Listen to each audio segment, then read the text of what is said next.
We are live. This is Reseller Wake Up episode 195. This is the last show of the year. It looks like, guys, it's a Wednesday. But, yeah, it's been a year. How you been, Mike? What's going on? Well, I'm great, man. Things are awesome for me. Yeah. Keeping busy with everything. Yeah, well, but like I was just telling you offline, we got stuck in El Paso. We went to a Christmas party with family and stuff, and we were supposed to come back on Sunday, but our flight got canceled. Basically, there was nothing until yesterday, so we had to stay a couple extra days. So I got bored and started doing online arbitrage in the hotel. And I did some retail arbitrage in a wholesale store that's over there. It's like what's a manufacturer, and then like the old stuff they kind of put on for the public to buy. Yeah. And so it's like liquidation type stuff, and a lot of hair care products or whatever. So I ended up buying a whole big bunch of that and shipping it to myself on UPS, and then it dawned on me that I already have a lot of stuff coming. So my whole garage is going to be full by the end of the week, I'm sure. Wow. Yeah. And I already have like about a pallet, maybe 2 pallet loads of stuff sitting there that I didn't do before I left. So you're going to be busy for a while. Yeah, January is going to be a great month. Yeah. Lots of work. Yeah, I've got a bunch of stuff that I need to get out that I've kind of like sat on through December just because I was trying so hard to get my eBay rolling again and really pushing that hard. So now eBay's kicking and Amazon's starting to die down again, which, I mean, part of it's just because it's going into January. But have you seen a big dip in sales since Christmas on Amazon? Well, yeah, but mainly because I sold out of everything. That's a good problem to have. Yeah, but now I'm just trying to get rid of like super old inventory and a lot of the books and DVDs and VHS tapes that I had gotten for free that I listed and they never sold. So I've kind of now trying to get rid of that stuff. I put most of it on the repricer to liquidate, and by the end of January, I'll have it all gone. Most of that stuff I'll probably take to half price books, and I'll just bring it back here and then half price books. Whatever I get. So yeah, the problem with those places is a lot of times they don't take everything. Like they're kind of choosy. Usually when I do that, then I'll just take a big pile of books and let them recycle whatever's left over. But I mean, it'll get something. The one that I go to, they know me from when I used to do records. So I told them, just look through them, tell me what you can give me for the ones that you think are worth something, and then keep the rest because I don't want them. Right. So they know me already, so I'm pretty good on that. Nice. Yeah, I just got back from California. We went there for Christmas. Just my sister-in-law and my brother were like a month ago or so. They're just like, or I was like, what are you doing for Christmas? What's the plans? They're like, oh, we'll be in California. I was like, oh, you guys are awesome. Leaving for California during Christmas. Hey, I see what you did there. But they're like, yeah, we got you a ticket. You can come with us. I was like, oh, okay. I guess I'm going to Cali too. So, yeah, we went to Disneyland, Legoland, and hung out in downtown San Diego one night and drank way too much. Yeah. Been there, done that. Yeah. San Diego's a fun place. I love San Diego. I go back there anytime. I got a lot of family down there. One of my cousins actually lives downtown, so we kind of just like ran around and messed around with he knew everything about downtown and where to go and what like little neighborhoods of downtown, like what blocks to go to, what blocks to stay away from. And I mean, it was kind of nice though because it was like 65 degrees, which 65 degrees and sunny in Denver is like sweet party time, but in San Diego, it's Arctic weather where nobody can even open their door to go outside. So we had the downtown to ourselves. We went to several bars where there was nobody else there. It was pretty nice. I liked it. But I was kind of mad at Legoland because I couldn't get data at all day. I'm sitting there all I wanted to do was sit there in the Lego store and scan stuff. There's all this stuff that you just don't find anywhere else. And I was like, man, I know there's money here. There's money. I mean, like the Bionicles, man. I don't know if you've found a lot of those, but God, some of them, like I'll find them at thrift stores and stuff and scan it. It's like a $200 little thing. So I was like, I wonder if any of that's rare. But yeah, I didn't get to scan anything while I was out there. Is that your backyard? This is well, we were staying with her dad in El Paso. This is the desert, by the way. So this was one. It was like the afternoon. We were about to head back to our hotel, and then because the next morning we were going to fly out. So that was the afternoon, and then the next morning we went back over there because. Oh wow. It's the exact same spot, same photo. Yeah. So I don't know how many inches of snow they got, but it's probably the most that they've had in 100 years. Right. I was gonna say that much snow in Texas, it must have shut everything down. Yeah, and you know what's funny is El Paso, with all that snow, they were able to get flights out. But with Dallas, they had well, you know, I'm sure you heard about the tornadoes. Yeah, so they had tornadoes, but then I guess they had hailstorm, and then they stopped all ground traffic at Dallas Fort Worth Airport, and that's what stopped our plane from leaving because there was nowhere for it to land. Right. I was like, dang, man. Yeah. What? I mean, flying into Denver, it's normal to have snow here, so that was no biggie. But yeah. We got 6 inches the day after I flew out. So it was like, it's been nice for 2 weeks or whatever. We got some snow a few weeks ago that was actually bad. I mean, the roads were bad and they couldn't get they did a really crappy job clearing them. I mean, like normal busy roads had sheets of ice on them for like 3 or 4 days, which is totally uncharacteristic. But we know how to drive in the snow here. So yeah. Bad, but I'm not going to talk too much about El Paso or Dallas about snow and people being able to drive or not being able to drive. But yeah, I did go downtown one morning, the morning that it first started snowing. And I can't remember what day it was, but as we were getting off on our exit, there were like 5 or 6 cars piled up on like in the middle of the road.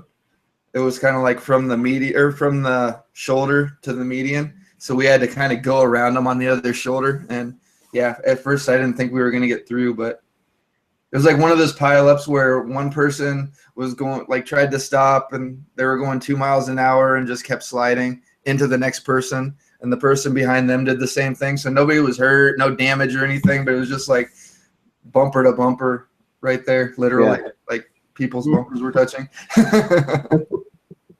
That's crazy. Yeah, but yeah. Here in Dallas, people have issues driving in just rain. So, yeah, it was weird. The night that we landed in San Diego, it started raining, which everybody was like, it was nothing for me. Or actually in LA, we flew into LA. But it was like, for me and my brother, I was like, whatever, it's raining. But everybody else was like, what's this stuff? But yeah, Monday, we flew back and we ended up like me and my brother just went out there for a couple days, and then the rest of his family stayed there for like 2 weeks, so they're still there. And but Sunday night we just stayed at a hotel right outside of Disneyland. And that way we could get to LAX faster and we didn't have to worry about rushing in the morning and all that. And we didn't have to fly out until like 3 o'clock. in the afternoon. So I did a little bit of running around in Anaheim. I went to a couple of discount stores and found a Habitat for Humanity. And I mean, honestly, if I lived there, I probably would have bought a lot of stuff. But it was a lot of the kind of stuff that I really like that I've been getting into more. Like I saw a couple of really nice bed frames that were like $50 or something like that. I mean, Oh wow.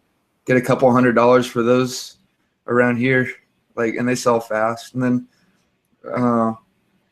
just like furniture mostly and construction stuff, like marble tile for $2 a tile, like giant slabs of marble. Oh man. Yeah. And they had pallets of that kind of stuff. And then, but we went to this little 98-cent store. It was like a dollar store, but everything wasn't a dollar. It was some Asian guy's store, but it was really big. But all it was like Chinese junk, like headphones and no-name toys and rip-offs and like cookware and little knickknacks and all that stuff. And I was trying to get more ideas on like private label stuff than anything. Me and my brother bought a couple little knickknacks just to try out. I needed some headphones and stuff like that. But yeah. Cool. But I didn't get any real sourcing done. Yeah, well, I wasn't supposed to do any. We got 2 extra days, and I was like, "There's this that place I told you about, the liquidation or whatever." It's like the stuff that they replace the old, like the whatever the newest curling iron comes out, so they put the old one into this, to the public kind of place. Mm-hmm. And yeah, we went there last year. I got a little bit of stuff, but I probably could have gotten more last year, but it filled up my trunk, and we were driving last year. This year we're flying, so I got whatever I could and put it on UPS. Sent it through UPS. So, but I was gonna say the I guess it's like a family reunion / Christmas party. It was up on top, like the very top floor of the old International Hotel in El Paso.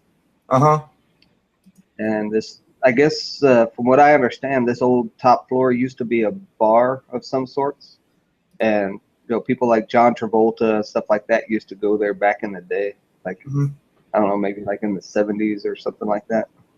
70s and 80s, they used to go party up there, and then it got bought out by DoubleTree. It was empty for a long time, and then DoubleTree opened it up now, and they do parties on the top floor, like catered parties or whatever. So yeah, that's one of the bars that we went to in San Diego was really cool. It was a speakeasy, like it was this Jewish deli on the bottom, and then but you walk through the back to the exit, and you just keep walking past, and then like there's an elevator kind of like to the side, and take the elevator up and then down like this maintenance hallway, and you get to the end, and then it's like this balcony that overlooks the Padres field.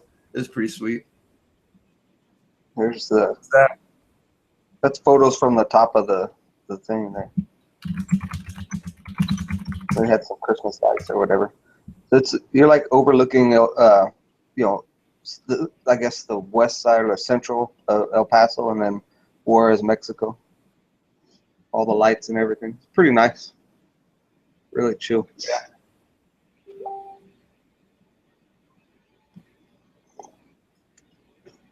But so I'm about $500 away from doing exactly what I did the whole year last year, just this month. And what number would that be? It's like 58,000. Holy cow! Yeah. That's so yeah. I'm at 57.6 right now. Yeah. Yeah, my deal today, I'm going to be firing Inventory Lab back up. I shut it down for a month just because I knew I wasn't going to be doing anything on Amazon. And I guess they save everything.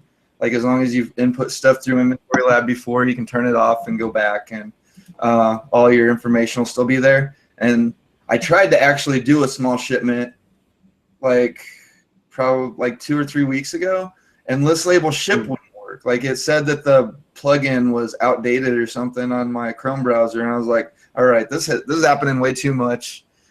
$5 a month. You know what? I'd rather pay the 50 for Inventory Lab, because I was paying $5 for list label ship. I'm paying $10 for Profit Bandit, and both of those two, that's like $15 that I can just like kick out. And it's kind of like Inventory Lab's only costing me $35 now, which, I mean, that's a steal for everything else it does. I mean, it's so much faster to list everything and come up with your pricing and everything through Inventory Lab. So I'm going to be going back to that and just trying to get a couple of shipments done a month again, go back to like 2 or 3 a month. But I've got my... Yeah. I'm about to fire Profit Bandit myself. Yeah. Well, they're back to normal. I mean, it works again. It's just, it's wonky since they did that update and fixed everything. It's not as, it seems like you got to click through more stuff, like to get it to work right. And if you don't do it, then it'll still give you a result, but it's not accurate. Right. I don't know what they did, but it's not as good as it was. Right. The other thing is it gives the margin now instead of the ROI. So if you put it, like if you switch it inside the, in the settings to where it doesn't give a number, but you want to get an ROI. In the past, it gave you an ROI, like a percentage. Yeah. And how I was telling you before, I wouldn't buy anything less than 50%. So it was easy for me to just, like I could have my daughter do it. If it doesn't say 50% and the rank isn't this, don't even pick it up. You know what I mean? Like just leave it on the shelf. But now I can't do that because it's based on margin. So then you have to figure out, well, how much is it? Are you paying for it? Blah, blah, blah. So, right. Yeah, too much of a pain. And that was, other than the direct connect to Keepa, which I can just put those on my Chrome browser in my phone and just switch back and forth. I don't really use it. Yeah. And I'm not doing RA anymore, so that's the other thing. You're not doing it at all, really? Not as much. Before I was like basically 99% RA, but yeah, we're doing a lot of wholesale. I'm getting a lot of wholesale accounts, and yeah, that's what I was working on this morning, is trying to find. I just found out that one of the wholesale accounts that I got recently, they won't ship to residential. Really? So I got to figure out how to get that stuff forwarded. So yeah, my nice thing about my storage unit, I can use the main office address and have everything delivered there. Like the resident or the guys that run it live there, like upstairs in an apartment, and they're super, super nice. Like last night I went there to sell something, and I was waiting for a while for the guy to show up. So I just went in the lobby, and because my daughter was with me and had to use the bathroom. And then as I'm walking out, they're like, oh, you can leave her in here. She can just color here in the front desk, whatever. It's cool. And the lady was just sitting there talking to her. I was like, actually, it's probably better because it's freezing cold outside. So, that's just the kind of people they are. But, having that storage unit to run everything out of, it's pretty awesome just because you got the front gate, you got the back gate. Nobody can take off on you. Everything's on video camera. The people that work there actually give a crap. They're paying attention. Like if you go into the main office, there's 2 giant big screen TVs that have like the entire, like behind the front desk, that just show the entire like premises. So you can see everything. So then they're always watching. You can get big like 18-wheelers filled, like, they can come and drop stuff off there or whatever. They've got a giant lot for like trailers and RVs and stuff like that they have. I don't know, you would probably, well, they don't have a dock. So if you've got an 18-wheeler that you need to have unloaded, they'd have to do it by hand. Oh. But if you had it wouldn't be that hard. You just have to be there to meet them if you were gonna have it unloaded into your storage unit. Yeah. So that's why I don't know if how these guys deliver exactly, but some of the pallets that I've been buying lately, well, everything that so far that I bought, they all go through the same company. This local, I don't know if it's local, it's AIT Worldwide, and they go through them, and I know them by now. They call me and ask me when they want to deliver, and the same guys for the most part keep dropping the stuff off. So I'm going to try and contact them and see if they can't just deliver direct to them, and then they just bring it to me, because they got the the lift gate, and they usually put it in one of those those box trucks or whatever. Mm-hmm. So we'll see. That's who I was going to contact today. Hopefully they'll be able to do it and do it cheap. Yeah, it's I don't know. I haven't gotten into the pallets yet, but I'm sure that's coming. Well, these guys will deliver no matter what. It's like I was talking to them because they're like, well, the minimum order is 500, and basically you could put it in a lot of that stuff into 2 U-Haul boxes and ship it to me. But they're like, no, it would come on our freight, this freight company that they use or whatever, and they don't do residential at all. Okay.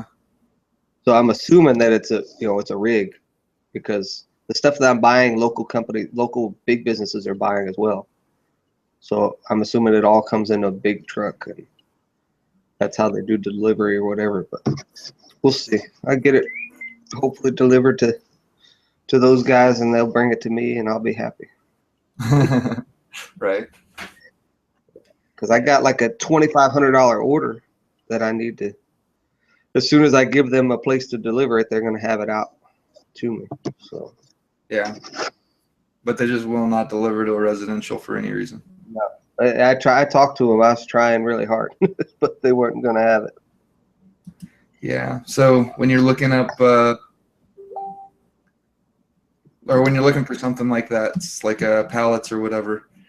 How do you look it up? I mean, how do you find the companies? Do you just Google it? This was a wholesale company. So what I've been doing is when I scan stuff and I find something that's really good, and it kind of turns into, like a replen, a really good replen, or something that completely runs out at the store, and I can't find them again or whatever. I'm looking on the bottom of the package and find the company that sells it, and then tell them, hey, I tell them the specific item, and talk to them and tell them, and I'm willing to buy other things, whatever the other things. But I contact them as if I'm not the owner of the company. I contact them like I'm the buying agent for a big, huge company.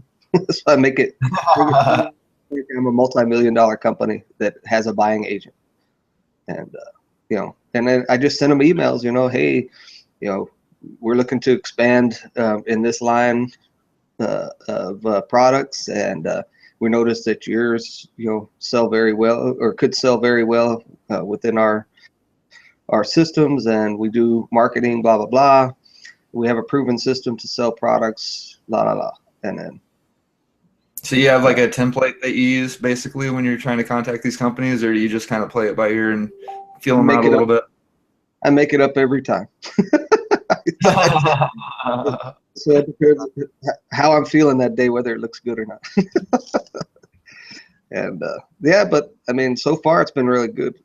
I've gotten a few companies. I know I've talked about these plantain chips that I was selling forever, that I was buying from Big Lots, and I finally got those guys, and I was able to buy them for way less than what I was buying them from Big Lots for a while. And then just different stuff like that. I just started looking at the bottom of like I said, the packages, and then I'm also, the other thing I started doing is I started looking at last year, what I was selling last year, because I'm kind of chasing more of the the holidays and stuff. Like each month has some kind of a holiday or something going on that I'm trying to chase more, because of the whole 2-week thing I told you. I'm trying to sell out my inventory in 2 weeks intervals or whatever. Yeah.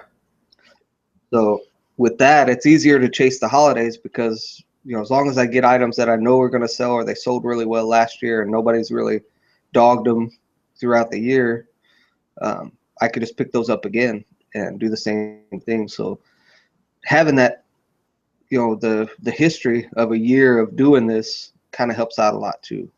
Yeah, so you know firsthand exactly what you did last year instead of trying to guess based on the data. And then what I do is I'm paying attention, the things like, even things that I'm trying to buy personally, certain, like lights for Christmas lights that everybody seems to buy every year. They're always hot every year. Well, those kind of Christmas lights are the ones I want to buy next year in big amounts. Mm-hmm. Really kill it during Christmas. And that's how I was able to do it this year with Christmases. Yeah. I didn't buy as much supply. I bought what I thought was 20-30% more than what I needed. And like I said, I sold out of almost everything. Yeah, I had a bunch of Christmas lights listed just like in one big lot on eBay, and I listed them like 2 months ago, and they sat, and then finally, like yesterday, they sold. I was like, what the hell? 2 days after Christmas, or a few days after Christmas, they finally sell. That's makes a lot of sense. But are you still? Well, I created my own listings completely. I didn't even bother with anybody else's listings, and that worked out really well. Have you been doing a lot of your own listings lately? I was before Christmas. Christmas came, it turned into what I was trying to do, wholesale and all that kind of stuff. I revert back to the RA thing because, I know there's that low hanging fruit, man. You got to snatch that stuff up. So I was really out there buying up a lot of that stuff, a lot of the same stuff I bought last year. I know Dusty and I talked about it a little bit online here and stuff about, mistakes were made last year, all that kind of stuff. But, the thing is, I learned from it. And I was able to really capitalize this year based on just, knowledge and then the 2-week thing. That's the other thing, being able to have only a 2-week turnaround versus last year. I would just be like, oh, it's a rank of, 10,000. I'm buying them at every store. Yeah. And then, I'd end up with, 80 of them and only 40 sell. Yeah. Or something crazy, So this year I paid more attention to how much I was buying, Yeah. So you're at the point now where you just kind of know, right? Like by well, category. I go into Jungle Scout Estimator, and I don't use the other one as much, the FBA Toolkit. Yeah. I'd use a Jungle Scout Estimator. It gives you a 30-day, based on the rank it's at right now, 30-day supply, and I was basically just doing, I was doing like a 20-day supply. And those would sell out in 2 weeks during the holidays. I'm sure I probably left money on the table or whatever, but I feel better knowing that I sold out than having a bunch of extra supply that I'm trying to sell, and it's all the way into March, and I'm still holding on to toys that I'm trying to sell. Right. Well, like I said, it all sold last year. It was just I had all that excess that I had to wait for to sell. This year, it's gone, man. Like, very little stuff still hanging out. Yeah. Yeah.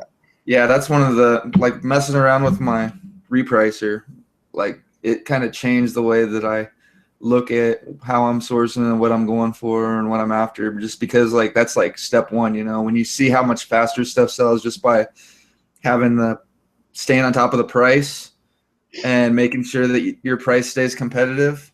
That's just like it's like, wow. I mean, when you go from selling, 5 or 10 items a day to selling like 20 or 30 items a day, just like that, it's like, that's a big difference right there. And then you start seeing all the other stuff. But I'm at the point where I've still got quite a bit of that older stuff like you were talking about in inventory that I'm just kind of trying to let go. I mean, like I said before, I've said it a million times, when I first set that repricer up, I didn't even look at the minimum price. I just set it up as plus or minus 50%, so it can go as low as half of my original price it can go as high as double my original Yeah. price, you know? So, I mean, it's that way it just goes out, it blows out faster, but that it doesn't matter. There's stuff that no matter what price you set it at, it'll still sit there forever.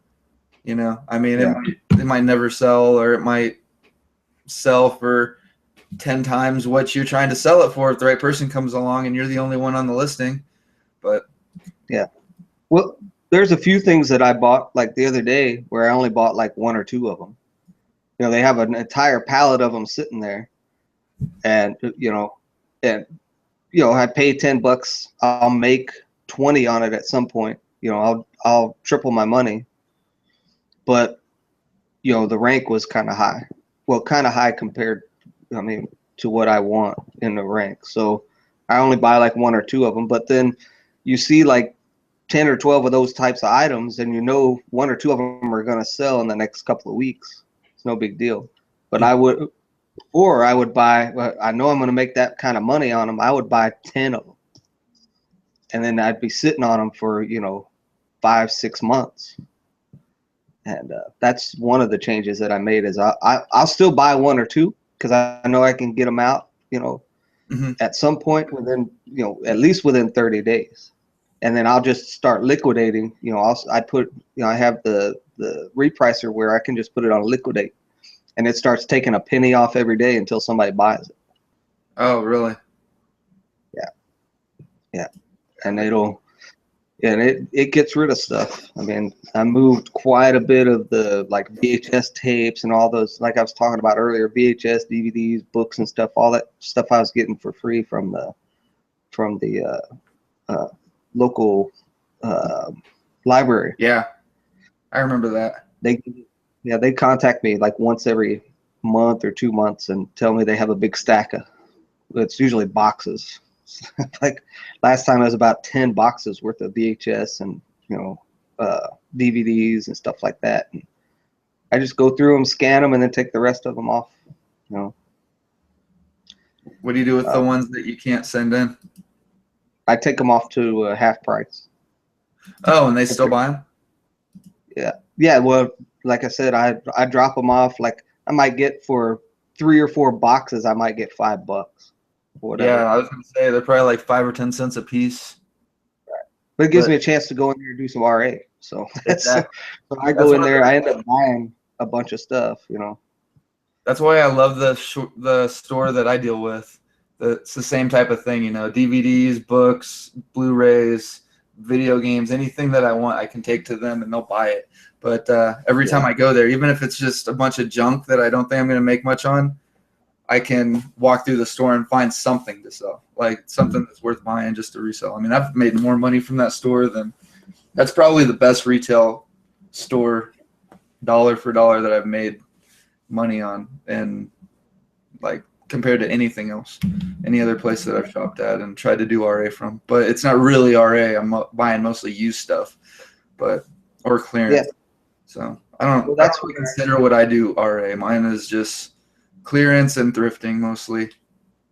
Yeah, I got those Wii games and stuff like that. They had them some kind of deal or whatever. They started out at 20, but they had them for like $7.99. Yeah. And then they were selling for like 30 online. I was like, well, okay, So, and those are gone. They go pretty quick. Anything I get from there is gone really fast. Yeah, that's what I like about video games. They sell very fast if you price them correctly. Yeah. But I will say, if you go to Half Price Books, if anybody goes there, they have a lot of board games, but I think they reseal them in plastic. I'm certain they reseal them, or somebody reseals them and brings them to them, or selling them as new to them or something. I don't know, but I had gotten a couple of them. And I think I said it. I told you online. I had a new one and a used one of the same game, and I thought I had switched them up. Mm-hmm. I had sold the used one as new and the new one as used, but I think even the new one was used, but it looked new, but because they had redone the plastic on it. Oh, those bastards. Yeah. And so I'm not going to open the plastic to see if it's new or used. It looked brand new to me, and they sold it to me as new. Right. They had two different ones, and one of them showed new, one of them showed used. I bought them both, and yeah, I was kind of upset about that. Yeah.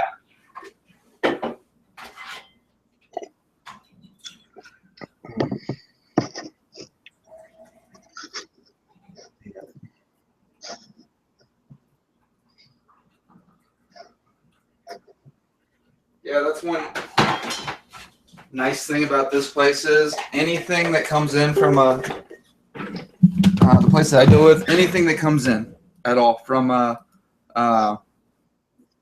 customer, like or from their buy-in, whatever, they always sell it as used, even if it's sealed. So, I mean, they don't put anything up as new that is sold to them by a customer, which, I mean, it's pretty nice. But you can still get fooled because, you go there and you're looking at the thing and it looks like it's sealed, but you don't notice the little use sticker on there. Yeah. So just because it's like basically the difference is a little thing in the corner of the price sticker that says used on it, on the used stuff. And See, that's what I had noticed. It was a cranium game, dude. So, it sold for like $160. oh, Yeah, it wasn't cheap. and It was like I want to say it was like 160. It was over $100. I don't remember exactly. But yeah, but when they did the return, I thought, damn, I screwed that up. So some guy got what he thought was a used game, got brand new, and vice versa. But it wasn't the case. When I got it back, it was it was that. yeah, it was all correct. Yeah. Scott is on the road, it looks like. Yeah. Hey, it's upside down. No wonder I can't turn the volume up. Yeah. Mm-hmm. How are you this morning? Oh, good. Just plugging away. I was pretending to work this morning and decided I wanted to get a show going just because we haven't done one for a week. But Yeah, it's raining here in Atlanta. What a mess. yeah. How long have you been out on the road this time? Left Sunday morning. Yeah. How long do you plan on being out? Getting home Thursday night because I got to watch a college football game. Priority. And I want to be able to yell, scream, act like an idiot in my own living room. Right. Yeah. So what's everybody got planned for New Year's? Anything special, spectacular? Nope.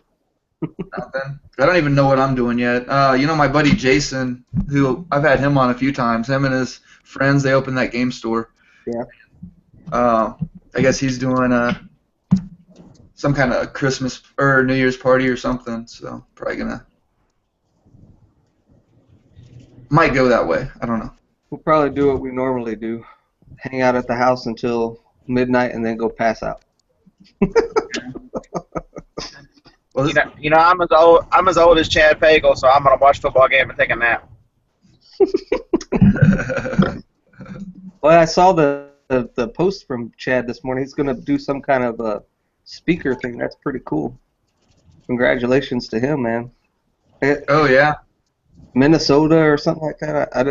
I wasn't paying it's that. that Midwest Ecom. I remember Sarah and Dave were speaking last year, and who else was? Danica went to it. Adam was supposed to go, but he didn't. Yeah. I think it's in Milwaukee, if I remember right. But yeah, I need Something like that. it's coming up Yeah, I in think July. It's in Minnesota, I believe. In Minnesota? Yeah. Yeah, That's what I thought. all of America, if I remember right. Yeah, because I looked to see how far it'd be to drive, and I'm not that ambitious yet. Yeah, I probably won't be going to that unless they need another speaker. Then maybe. But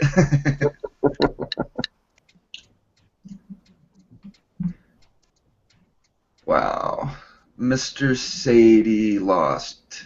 Oh crap! Mr. Sadie lost his house to the flood last night. Where was the flood? I saw something on Facebook where it was just like a video of a truck driving over a road, and then it got washed out right as they drove over this bridge or something. Oh wow. It was in Missouri. I believe the Mississippi is in flood stage, and a huge chunk of that state. Oh no, that's scary. Damn. That's where my girlfriend is right now, but she's on the other side of the state. It's hard to keep up when you're in and out of the car like 30 times in a day trying to listen to a radio. Right, exactly. I mean, I don't listen to the radio. I don't watch TV. I don't do any of that. I mean, when I want to listen to music, it's Pandora, and when I want to watch TV, it's Netflix or Vudu. So I don't really stay on top of anything. It's like Facebook is pretty much my news, which is pathetic. But I haven't seen anything on that except for that one little thing, and I thought it was just some stupid thing somebody was posting. Hmm. But yeah, really sorry to hear that, Mr. Sadie. That's Yeah, I think Charlotte is too. I was there yesterday or day before yesterday, and they were in flood stages too, and it's raining there right now. Crazy. yeah. And my stupid phone keeps screaming flash flood warning, so I turned all those messages off. Who wants to hear all that mess?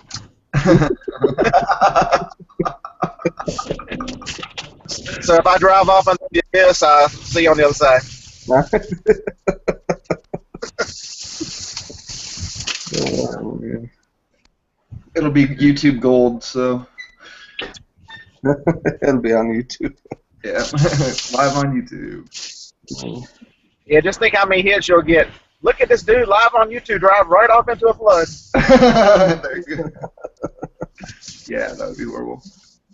Yeah, first-person stuff though. I took a bunch of when I was in Disneyland. I took a bunch of like roller coaster ride videos. I was thinking about posting those up, but my cell phone is so bad. It's like the main reason I want to get an iPhone, just so that I have a decent cell phone camera. I need to get one of those chest straps for my GoPro. I think the head strap is a little too obvious. You can get away with a chest strap, but Five Below has them do they for $5 Below? for $5. And they are how much on Amazon? 23. Yeah. So translation, Bolo. Yeah, I Yeah, saw but them a few minutes ago. I was in a 5 Below about 10 minutes ago. Yeah, they have a Where you team. bought them? They're ranked like 200,000 in home or something crazy. Oh, so it's not worth buying them? Not to resell, but it's worth it to buy them unless you want to pay the $23 and get it shipped to you. Yeah, that's true. I'm getting spoiled. I am. I'm starting to like.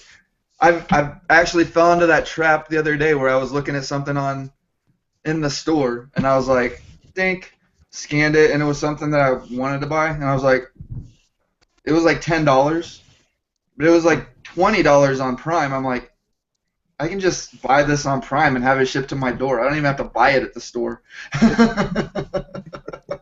Yeah, I just got a huge bottle of Goo Gone, a whole bunch of little sticker peeler thingies, the little razor blade, the plastic razor blades. Scotty peeler things. Yeah, not the Scotty peelers, but they're the razor blade ones. They These look things. like real razor blades. Yeah, those. Yeah.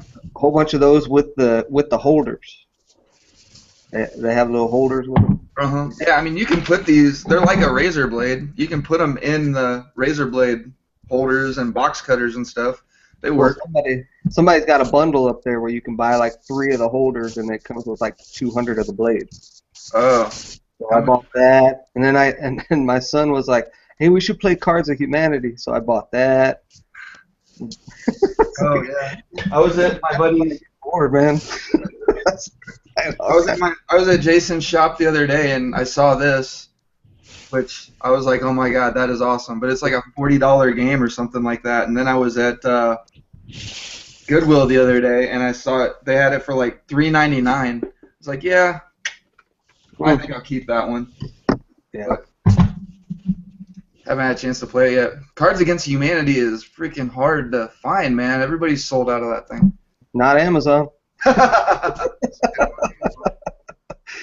Yeah, I bought the first pack and then the first expansion pack.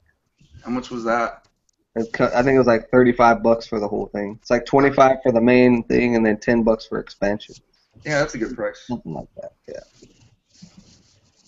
Yeah. So my kids were up playing it all last night till the 3 hours in the morning. I don't know what time they went to bed, but I stayed up they're really late. waking up right now, so I would assume it was like way after like 3 or 4 o'clock in the morning. Yeah, I can't buy my kids anything. My son, he had his drone for like 15 minutes before he got it stuck in a tree. Is it still on the tree? Yeah, it's still up there too, by the way. That's funny.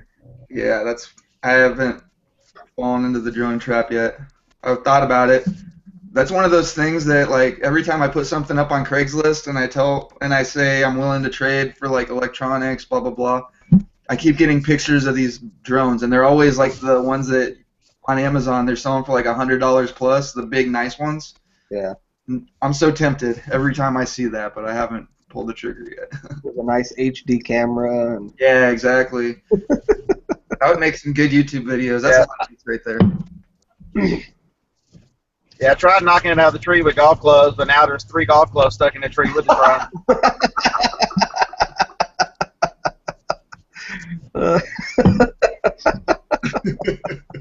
So anytime the wind blows in my house, don't go in the backyard. You're going to get hit with something. Right. You're supposed to use a ball, basketball or football or something. I mean, It's not a football, but it's at the very top of an oak tree. It's hard to get to. Oh. I would have climbed it if I was. Yeah. Well, how old is he? He's 17. Oh, I definitely would have been climbing that tree when I was 15. Paul's like, I'm gonna assert my dominance over you by climbing this tree, son. Oh no, I didn't say I would do it now. I said when I was 15, I wouldn't have. Oh, I see what you're saying. When I was 15, it'd be like, sweet, that's a good excuse to climb a tree. Because I'm thinking that the safety of Scott being on those roads is probably, is probably 100 times more than him trying to climb up a tree right now. I know. You would definitely better have the camera out for that. That YouTube video would pay your doctor bills. Yeah, for sure.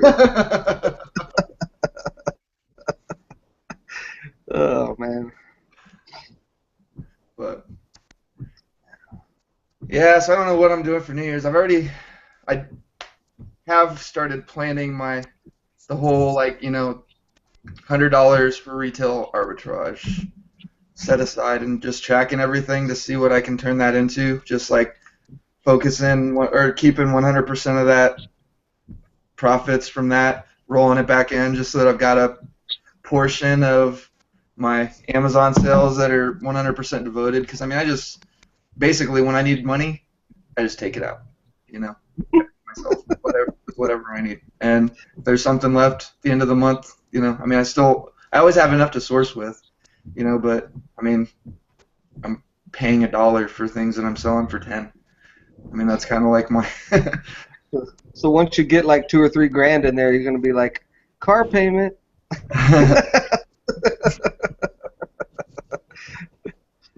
No, I'm gonna be disciplined. I wanna be able to tell everybody that I turned that $100 into $200,000 or $200,000 business in 2 years. Yeah. Yeah, I don't know anybody that's done that before, but I know. Yeah, I don't know anybody disciplined. My wife said, when are you coming home? I'm like, Thursday or when I run out of money, whichever one comes first. yeah. Yeah.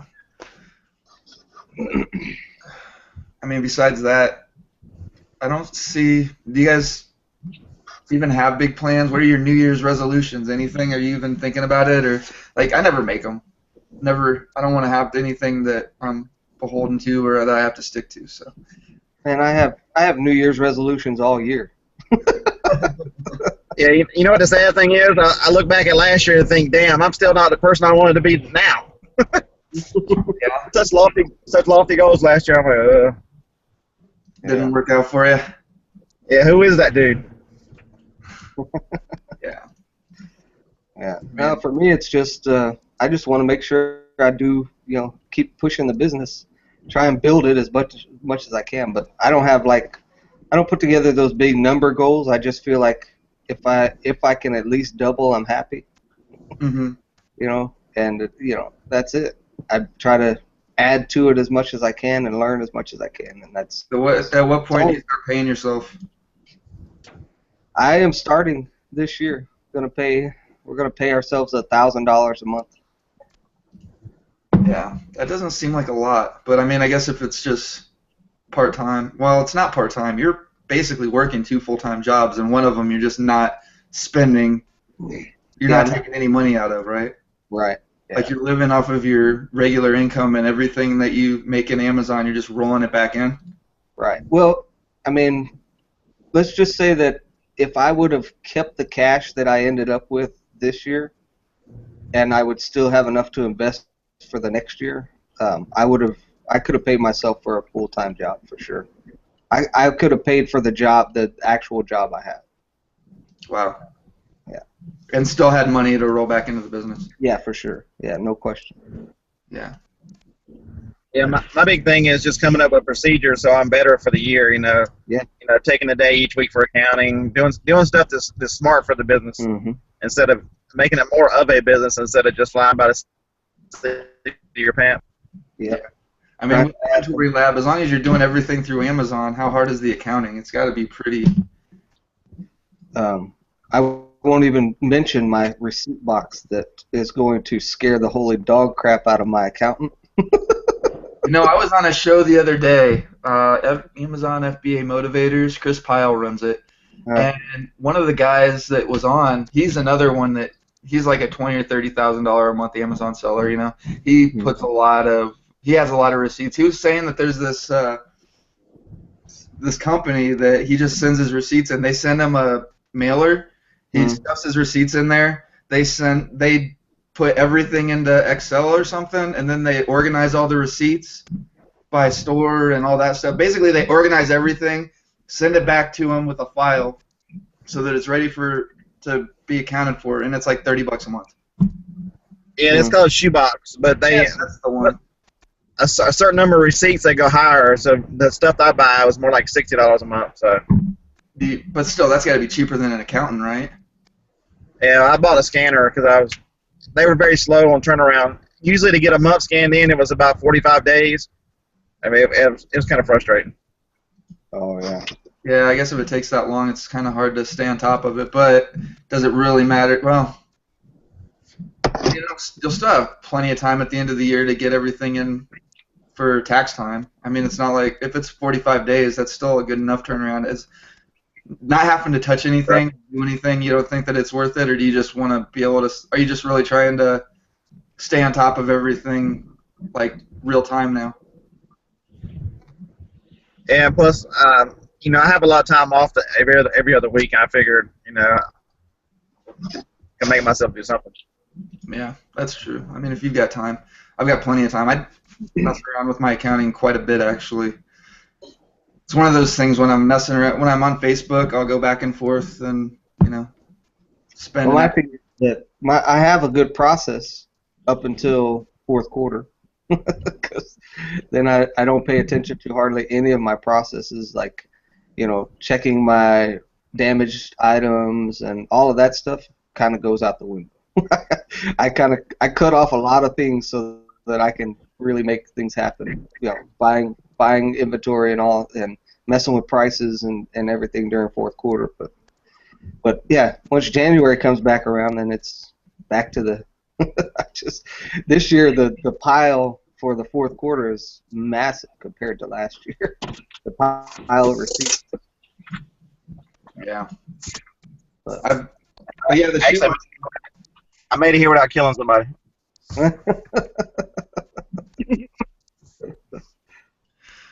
All right. Well, I think we're gonna wrap this up, guys. I got to get to work. I don't know about y'all, but I want to try and get this Amazon shipment out of here because it's kind of taking up my living room right now. I've been letting it pile up for too long again, but hopefully get that out by the end of the day. And anybody have any announcements? Anything that you want to mention before we hop off of here? Well, isn't 1st of January? Don't we have to start doing the if it's not one box, you have to put a manifest in each box or something? Oh, I forgot all about that. Crap. It's like February 15th or something like Oh, that. is it February now? No, Yeah, that's what it was in the first place. Oh, They've rolled it. They've rolled it out now because I did one last night. You've got to download their text file, alter the text file, and send it back to them, and then they Yeah. approve it. Or you can skip it right now. So I screwed it up the first time and skipped it last night. I've just been sending in one box at a time. yeah, that's what I started doing. Yeah, when I fill the box up, I ship it out. That's what I've been doing.